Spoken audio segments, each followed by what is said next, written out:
بسم اللہ الرحمن الرحیم۔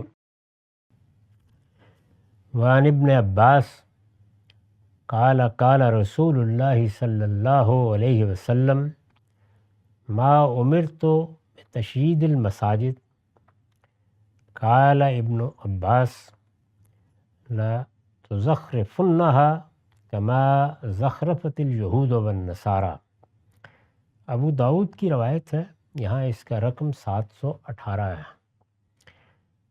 عبداللہ بن عباس رضی اللہ عنہ بیان کرتے ہیں کہ رسول اللہ نے فرمایا، مجھے مسجدوں کو چونا گچ کرنے کے لیے کوئی ہدایت نہیں کی گئی۔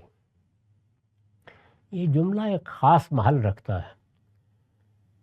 اللہ تعالیٰ نے جو دین کی ہدایت دی ہے، اس میں اگر تاریخ کے لحاظ سے دیکھیں تو ایک تعمیر ایسی ہے، مسجد کی تعمیر، جس کے تمام پہلوؤں کو یہ صاف معلوم ہوتا ہے کہ خود الہام سے واضح کیا گیا۔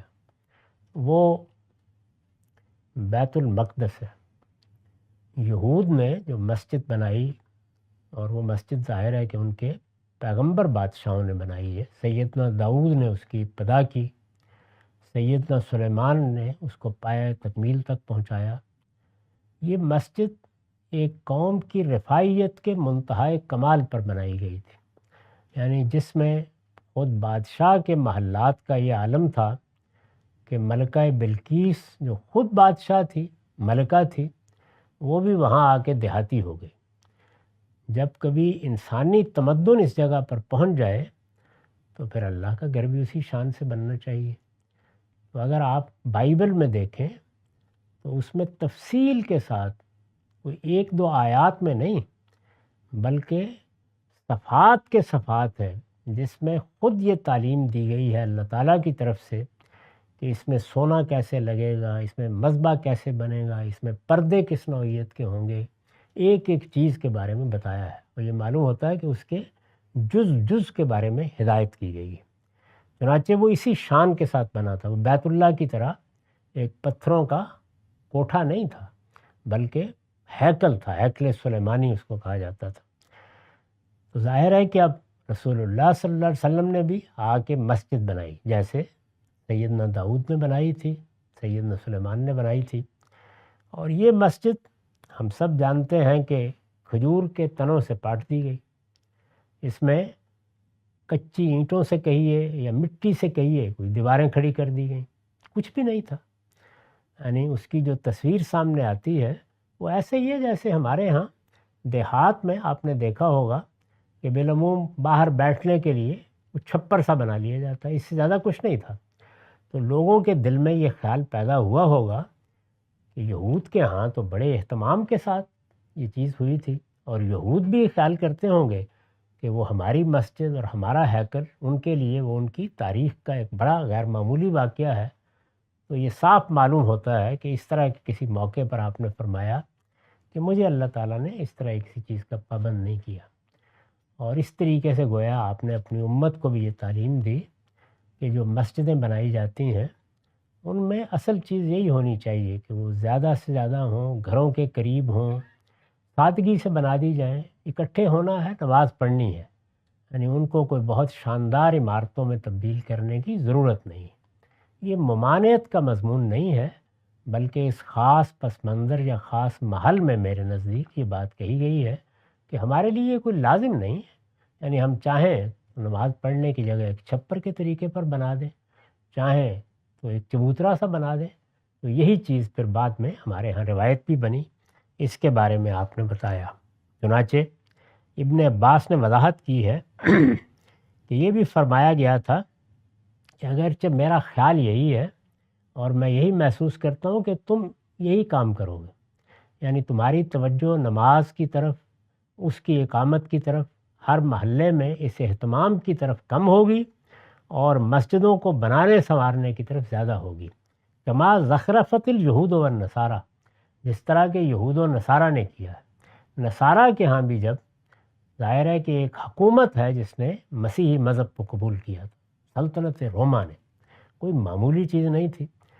اس سے پہلے تو یہ بیچارے تعذیب کا شکار تھے، لیکن جب مذہب اس سطح پر قبول عام حاصل کرنے میں کامیاب ہوا تو پھر چرچ بنائے گئے، اور وہ دیکھتے ہیں آپ کہ وہ ایک پوری روایت بنی ہے، ان کے اندر ایک نیا فن تعمیر وجود میں آیا ہے، وہ عمارتیں بڑی شاندار بنائی گئی ہیں، بلکہ ابھی تک یورپ میں یہ قانون ہے کہ جو پرانے شہر ہیں ان میں کوئی چرچ سے اونچی عمارت نہیں بنائی جا سکتی۔ تو اس شان، اس شوکت کے ساتھ یہ عمارتیں تعمیر ہوتی رہی ہیں۔ تو یہود و نصارہ دونوں کے ہاں گویا مطلب یہ تھا کہ وہ اسی شان سے بننی چاہیے، عبادت گاہ بننی ہے تو اس کو سب سے اہم ہونا چاہیے، وہ غیر معمولی طریقے پر بنائی جائے، سنواری جائے۔ یہاں جو الفاظ استعمال ہوئے ہیں وہ کیا ہیں؟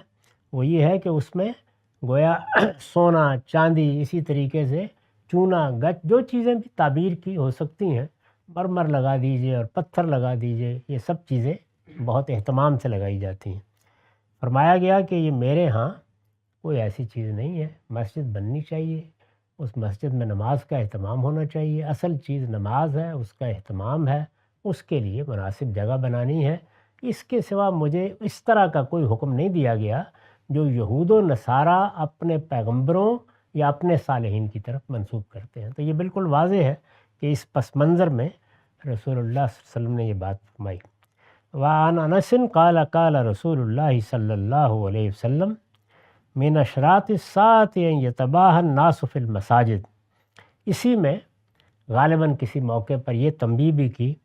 انس رضی اللہ عنہ بیان کرتے ہیں کہ رسول اللہ نے فرمایا کہ قیامت کی نشانیوں میں یہ بھی ہے کہ لوگوں کی دلچسپی نماز کی پابندی میں، دین کے ساتھ تعلق میں، آگے بڑھنے میں نہیں ہوگی، مسجدیں کیسی بنائی ہیں اس میں ایک دوسرے پر فخر کرنے میں ہوگی۔ یہ اصل میں ترتیب کا الٹ جانا ہے جس کے بارے میں اللہ کا پیغمبر تنبیہ فرما رہا ہے کہ ساری توجہ اللہ کے ساتھ تعلق، اس تعلق کے آداب کے ساتھ اظہار، اللہ کی حرمتوں کی عزت کرنے کی طرف ہونی چاہیے، اور نماز، باجماعت نماز، یہ جس حد تک بھی ممکن ہو سکے یہ قریب لانے کی صحیح کرنی چاہیے۔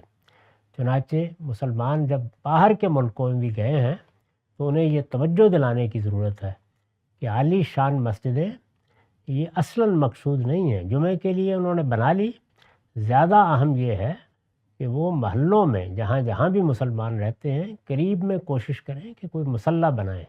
مسجد کا اہتمام اس مقصد کے لیے ہے، وہ ایک چھوٹی سی جگہ ہے تو وہ بھی کافی ہے تاکہ لوگ باقاعدگی کے ساتھ نماز پڑھیں اور نماز کا اہتمام کریں، نماز ان کی زندگی میں داخل ہو، وہ اپنے گھروں سے نماز کے اوقات میں نکلیں اور جا کر معبد میں نماز ادا کریں، اس کو زیادہ اہمیت ملنی چاہیے۔ معاف کیجیے گا۔ عن بریدہ قال قال رسول اللہ صلی اللہ علیہ وسلم بشر المشائین فی الظلم من المساجد بالنور التام یوم القیامہ۔ ترمذی کی روایت ہے، یہاں اس کا رقم 721 ہے۔ بریدہ کہتے ہیں کہ رسول اللہ نے فرمایا صلی اللہ علیہ وسلم، وہ لوگ جو تاریکی کے موقع پر، ظاہر ہے کہ صبح کے وقت ہے، رات کے وقت ہے، مغرب عشاء، تاریکی چھا رہی ہوتی ہے، تو وہ لوگ جو اس طرح تاریکی میں آتے ہیں اور یہ چاہتے ہیں کہ مسجد ہی میں جا کر یہ نمازیں ادا کریں، وہ اس وقت تو تاریکی میں آ رہے ہیں۔ تاریکی ظاہر ہے کہ ایک رکاوٹ بھی بنتی ہے، آدمی یہ خیال کرتا ہے کہ اس میں رات میں جاؤں گا۔ تاریکی میں آتے ہیں اور مسجد میں آ کر نماز کا اہتمام کرتے ہیں، قیامت کے دن ان کو بشارت دو کہ اللہ تعالیٰ ان کے نور کو، ان کی روشنی کو تام کر دے گا، یعنی اس کا صلہ یہ غیر معمولی روشنی، یہ نور ہوگا، اور یہ نور ان کو ان کی صحیح کے صلے میں ملے گا۔ وآخر دعوانا الحمدللہ رب العالمین۔